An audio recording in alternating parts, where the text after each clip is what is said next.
One of the requirements in transitioning to a new aircraft is getting familiar with its weight and balance limits. Of course, we learn in training how to use the POH to determine proper loading, but let's look at how using ForeFlight, while still relying on our learned skills, can aid this task. Happy holiday season from Flight Insight, where our Black Friday Cyber Monday deals are still going on, with 20% off all courses and bundles. Head over to the site linked here soon though, because the sales end Monday night. We're going to look at the weight and balance function in ForeFlight, which is available for some but not all subscription levels. You could tap the W and B icon at the bottom right or the More icon and go into weight and balance. On top, I have an aircraft already selected that I've used for weight and balance calculations, but right now we want to load a new aircraft. It'll be a Cessna 172P model.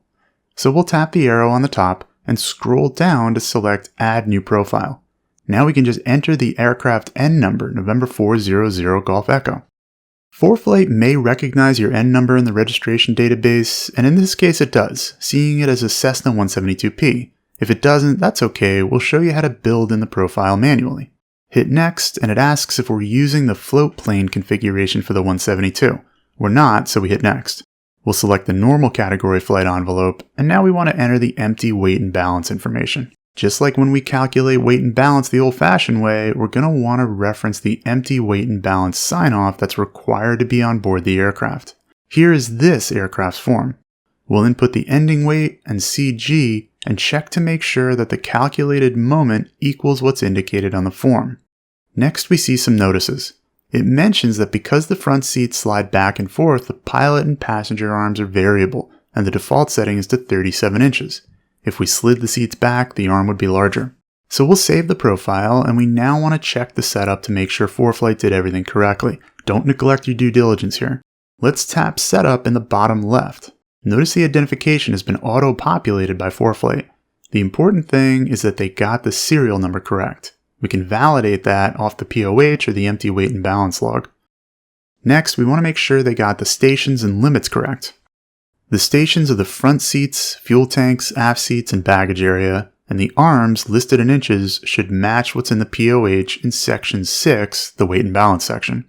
If they didn't or they weren't auto-populated, we could input them manually here. Same thing with the CG limits. This is what controls that weight and balance polygon in the upper right. We can compare this with the weight and balance envelope in the POH. The forward CG limits are 35 inches at 1,500 and 1,950 pounds and 39.5 inches at 2,400 pounds. The aft limits are 47.3 at any weight. If we changed any of these limits manually, the envelope polygon would change accordingly. Now that that's done, the setup is complete and will be saved every time we use this aircraft profile. We shouldn't need to change it again unless there's an updated empty weight and balance. We can tap Load and start putting passengers, fuel, and baggage into the aircraft for a particular flight. We'll put a pilot and passenger up front, fill the tanks with 40 gallons of 100 low lead, and put a passenger and bags in the back. On the envelope polygon, we see a green symbol for where our weight and balance is, as well as a line connecting to a gray diamond showing where the weight and balance transitions as we fly down to zero fuel. The entire flight is within the normal category. Let's play around with these numbers and make the pilot weigh more after Thanksgiving turkey. It puts the aircraft out of the weight limit, and the square turns from green to red with the top banner also reading red. Now, let's shift the passenger back and make them heavier. We're not only overweight, but our loading is too far aft. We'll do what we normally do when we have too much weight in the cabin, which is take off with less fuel, say 15 gallons. We're no longer overweight, we're 8 pounds under the limit, but our CG is still too far aft. We'll have stability issues and may have trouble in a stall recovery. Let's move one of those passengers back up front, and we're back in the normal category, but just barely. Also, we're only carrying 15 gallons of fuel, so our range is limited. Also, don't forget that we've made an important assumption about one of the station arms. Remember that we set the front seats at 37, the default, but the seats slide forward and back. Bigger folks tend to be taller too, so they may ride a bit further aft. Let's set the station arm to its aft limit, 46. We're still in the envelope, but the CG is approaching its aft limits, so you can imagine shifting any more weight back would jeopardize our loading. So there you have a rundown of weight and balance with ForeFlight.